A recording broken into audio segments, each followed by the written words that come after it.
డేంజర్లో భూ వివరాలు data server ఎక్కడ బ్యాకప్ ఎట్లా ఎరైజ్ అయితే రికవరీ ఆప్షన్ ఉందా విదేశీ కంపెనీ కొనుగోలు వెనుక రహస్యం ఏంటి సెప్టెంబర్లో ముగిసిన ఎక్స్టెన్షన్ ఎందుకు ఇచ్చారు ఇటీవల సీఎం రేవంత్ మంత్రి పొంగులేటి ఆరా ధరణి పోర్టల్పై సర్కారు ఫుల్ ఫోకస్ అంటూ ఒకరిని చూస్తున్నాం కదా చూడండి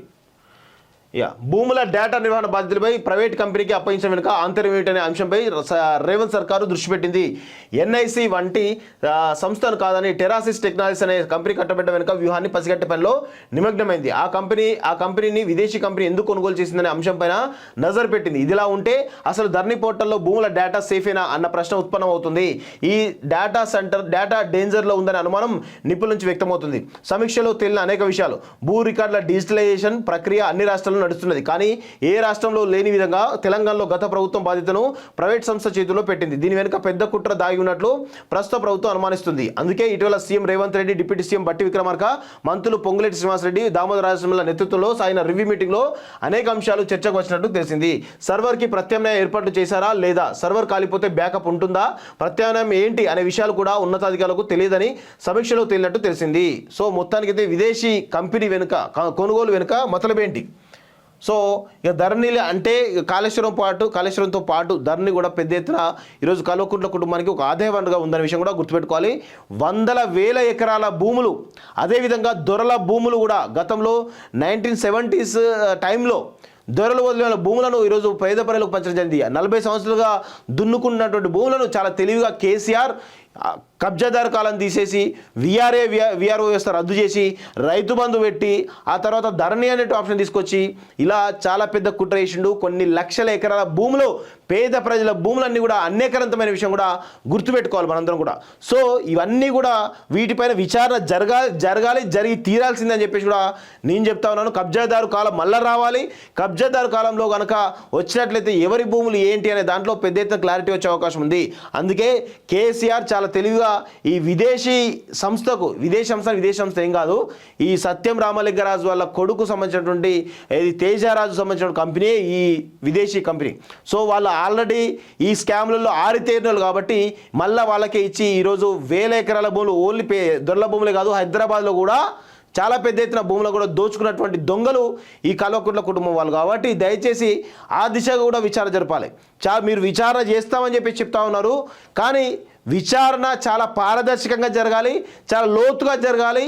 ఏం జరిగిందో ప్రజల ముందు ఉంచాల్సినటువంటి బాధ్యత ఈరోజు రేవంత్ రెడ్డి పైన ఉంది ఆ దిశగా చర్యలు తీసుకోవాలని చెప్పేసి కూడా మేము కోరుతా ఉన్నాము ఆ చర్యలు తీసుకుంటే కనుక ప్రజలకు అన్ని విషయాలు తెలిసేటువంటి అవకాశాలు ఉంటాయి అందుకే ప్రజల ముందు ఉంచితే ప్రజలే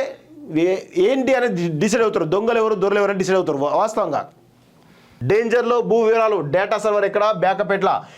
ఎరైజ్ అయితే రికవరీ ఆప్షన్ ఉందా విదేశీ కంపెనీ కొనుగోలు వెనుక రహస్యం ఏంటి సెప్టెంబర్లో ముగిసిన ఎక్స్టెన్షన్ ఎందుకు ఇచ్చారు ఇటీవల సీఎం రేవంత్ మంత్రి పొంగులేటి ఆరా ధరణి పోర్టల్పై సర్కారు ఫుల్ ఫోకస్ అంటూ